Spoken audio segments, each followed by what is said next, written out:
Around 10 years ago, I experienced the pain of losing someone I loved. During that time, I resided in a city where the summers were scorching.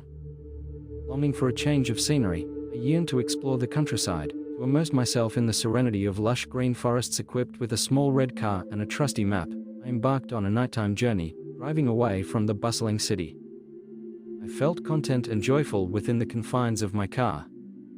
That summer was quite memorable, as the countryside unveiled its captivating beauty in the early morning hours. The sun shone brightly, casting its warmth upon the land, while the sky radiated a brilliant blue hue. The harmonious melodies of birds resonated from the trees, filling the air with their cheerful tunes. However, my euphoria came to an abrupt halt when my car suddenly ceased to function. All of a sudden, I realized something was wrong. Panic set in as I discovered that my car had run out of fuel. Oh dear, I thought to myself, I'm stranded without any petrol.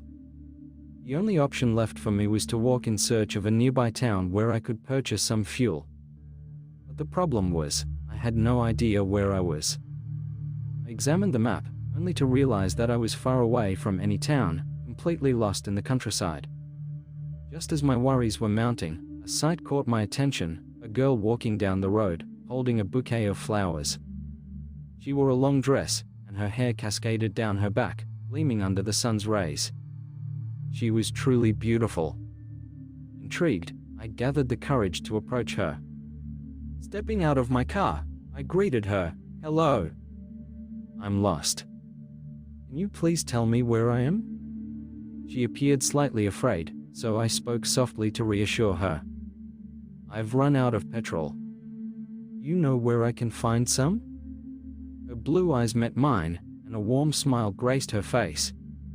"I'm sorry," she replied, "but I don't know. However, if you come with me to the village, perhaps we can find a solution to your problem." Delighted by her offer, I happily accepted and followed her. We walked for a considerable distance, even though the village wasn't marked on the map. I began to speculate that it might be an exceptionally small village, tucked away from popular routes. Eventually, we arrived at a quaint and charming old village.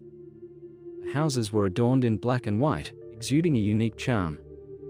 The village seemed to be teeming with animals, adding to its rustic atmosphere. The girl led me to a specific house and warmly invited me inside with a smile. "Please, come in," she said. Curiosity piqued, I entered the house. It was immaculately clean, but there were some peculiarities. A fire crackled in the hearth, and I noticed food suspended above it. I realized they must cook their meals over a wood fire, perhaps due to limited financial resources. I had been walking for a while, and hunger began to gnaw at my stomach.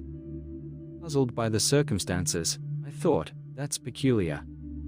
They must not have much money."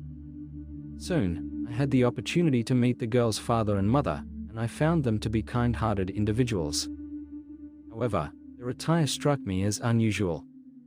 "Please, have a seat," the old man offered, gesturing towards a chair. "After your long walk, you must be thirsty." Grateful for his hospitality, I accepted the drink he offered and said, "Thank you." However, as I took a sip, I couldn't help but notice that the beverage was unfamiliar. It had a dark brown color and a distinct taste. Although I didn't comprehend the strong drink I was given, I felt content in the company of the old man and his family. I inquired about petrol, but it seemed that the concept was foreign to them.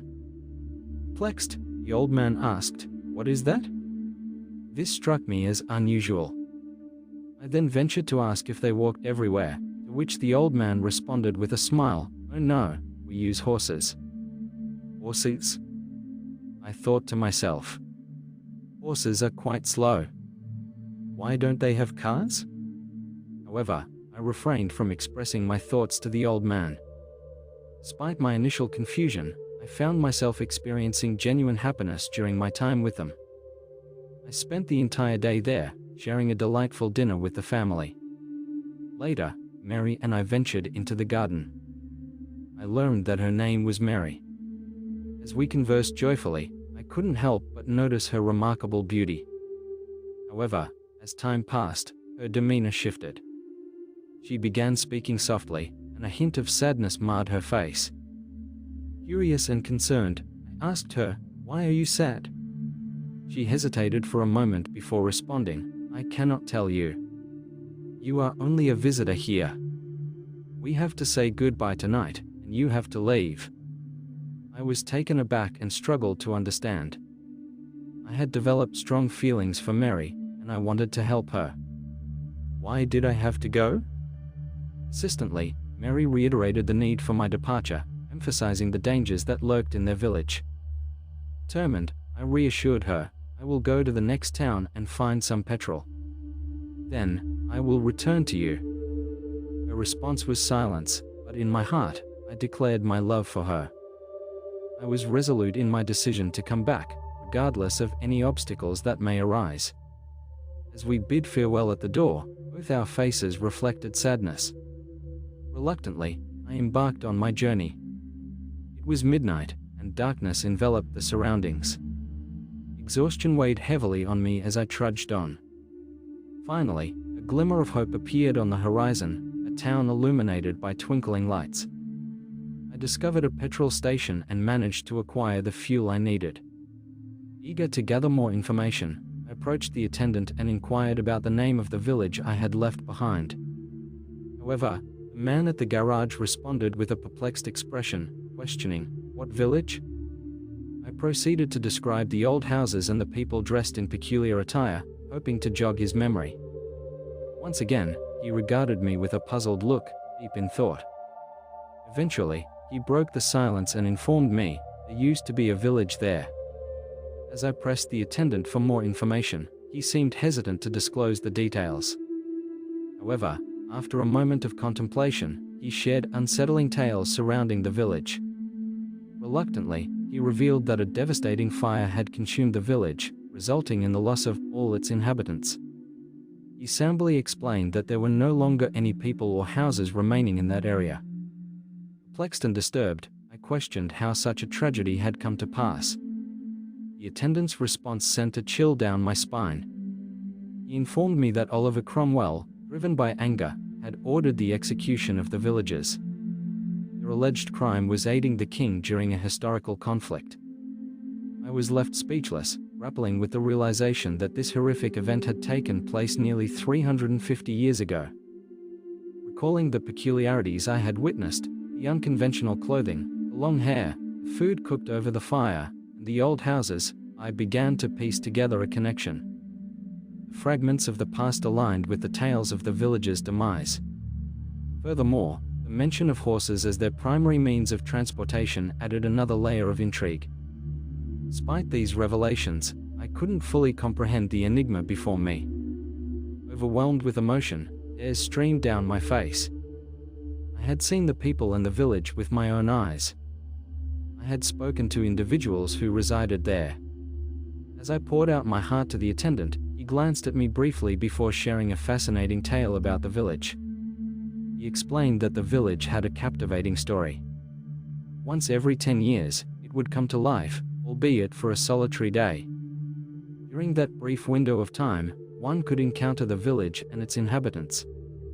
However, it was crucial to depart before morning, for anyone who remained would be forever trapped within its enigmatic confines. Could this truly be possible? I pondered in disbelief. Perhaps Mary's insistence on bidding me farewell held a deeper meaning. She loved me, and her parting words were filled with concern for my well-being.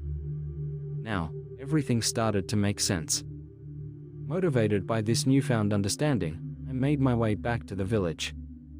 Yet, to my utter dismay, it had vanished.